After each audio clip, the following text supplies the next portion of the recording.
Hey, what's up, everybody? Welcome back to XJW Diaries. My name is Justin. So, big question. How do you help somebody to wake up from the Jehovah's Witnesses? Now, this is a question that comes up quite often, and it's understandable why. Because a lot of you out there have your kids, your spouse, other family members, and loved ones who are still stuck inside of this organization. And nowadays, that question is becoming even more important as the Watchtower keeps ramping up their control mechanisms. So if somebody is in the process of waking up, or even if somebody is dead asleep, is there certain things that you should do to help them out?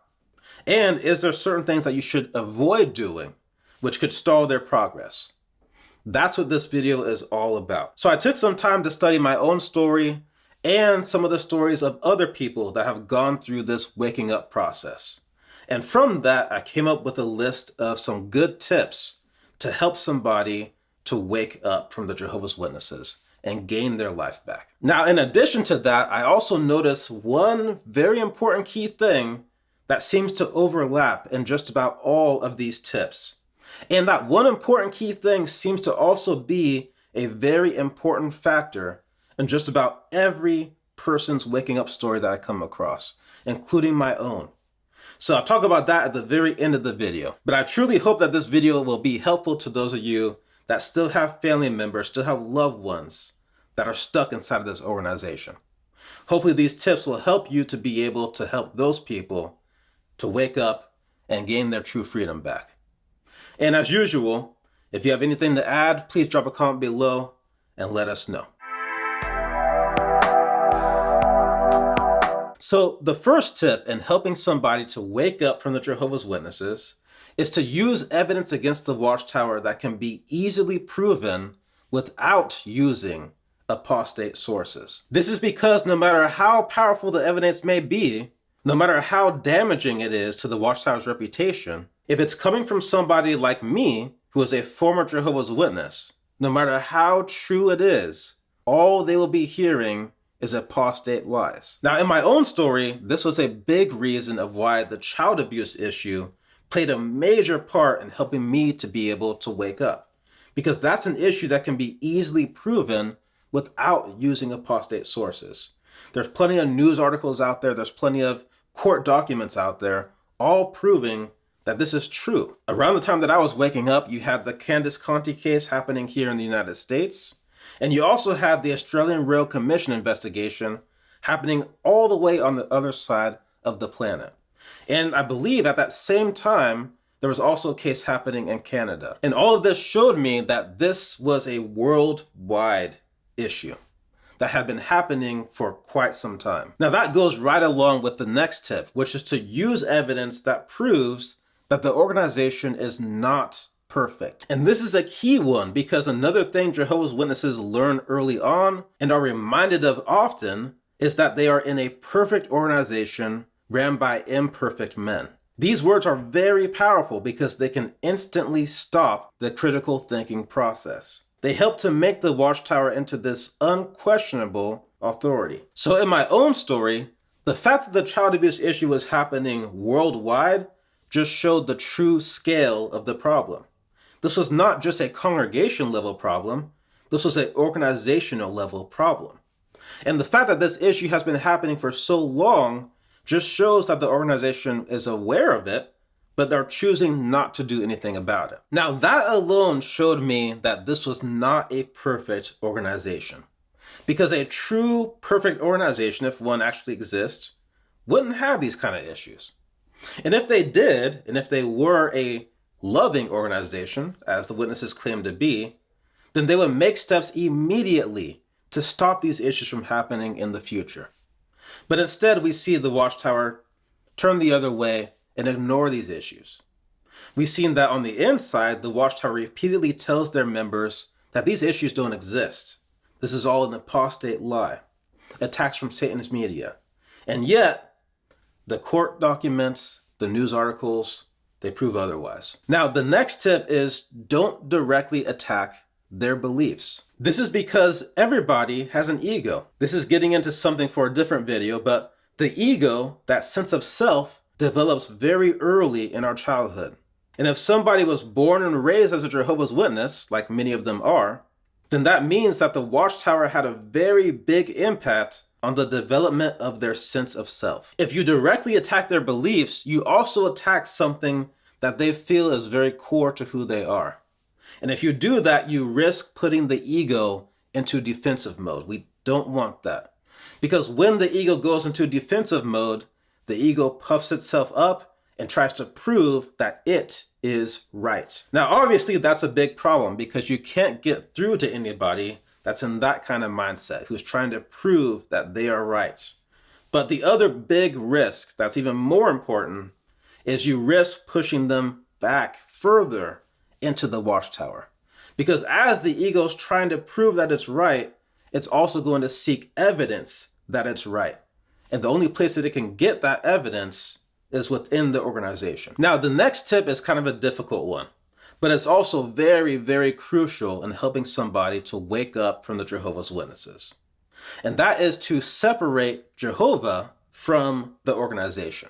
Now, the reason that this is so important is because for all Jehovah's Witnesses, the Watchtower owns the entire concept, the entire idea of who or what Jehovah is, which just reinforces that idea that the Watchtower is an unquestionable authority. So even if you yourself have become an atheist or agnostic, or maybe you've adopted some other spiritual belief system, regardless of what your personal beliefs are, helping someone to unlink the idea of Jehovah from the Watchtower is a very, very crucial step in helping that person to be able to wake up. As long as their idea of Jehovah stays linked to the Watchtower, they will always continue saying things like, Jehovah will fix this. So you have to help them understand Jehovah has nothing to do with it. Now, one way that you can separate Jehovah from the organization is to use the organization against itself. Use the false prophecies, use the old publications,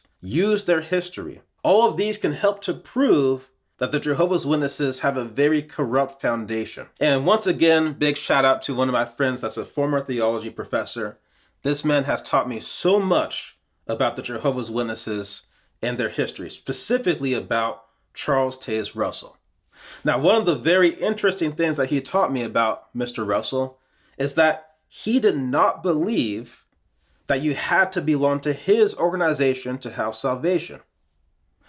That's a pretty big part of Jehovah's Witness history that seems to get looked over. That the father of the organization did not believe that he had this monopoly on Jehovah as the organization does now. So to anybody that's in the process of waking up, if you help them to understand that, that might be useful in helping them to separate Jehovah from the organization. That's a very, very key gateway that must be passed through to wake up. Now, the next tip is to be mindful of current events and how those events have an impact on somebody with a Jehovah's Witness mindset. And this is referring to both events happening within the organization and also general events happening out in the real world. For example, inside the organization, when it's memorial season or convention season, that's probably not the best time to try to wake somebody up. That's because those events are like rallies for Jehovah's Witnesses. They can help even the least excited Jehovah's Witness to feel excited about being a Jehovah's Witness again. These are loyalty-building events. And all the talk about Armageddon, all the talk about paradise, the new publications, these all fuel the loyalty. Now, outside of the organization, any major big world news, talk about a war, talk about major political changes, these are the kind of events that fuel that Jehovah's Witness mindset to think that the end is coming soon. And so therefore they need to stick as close as possible to the organization. Remember, the ego is always looking for proof that it's right. So timing is definitely an important factor. Because if you make a wrong move at the wrong time, you say the wrong thing at the wrong time, a person with a Jehovah's Witness mindset can literally interpret you trying to help them as an attack from Satan to try to weaken their faith before the end comes. Now, the next tip for helping somebody to wake up from the Jehovah's Witnesses is to simply be as happy as possible. Genuinely happy. Because Jehovah's Witnesses expect people who leave the organization to be miserable. Meanwhile, the Jehovah's Witnesses claim to be living the best life ever. But if you take even just a small look below the surface, it's very clear that they are in a social structure that is mentally and emotionally toxic. So even though it sounds like a small thing, you might be surprised just how effective it is for you to be your happiest, most authentic self. Because you are showing them something that they can't do as a Jehovah's Witness. At least not to the fullest extent. You know, when I stopped going to meetings and I was inactive, this was before I officially disassociated, I had a couple good friends that would still keep in contact with me. And there was one in particular that would always ask me how I was doing now that I wasn't going to meetings. And when I told him how well I was doing, when I showed him just how happier I was, how mentally and emotionally healthier that I was, you could tell that it really shook him to his core.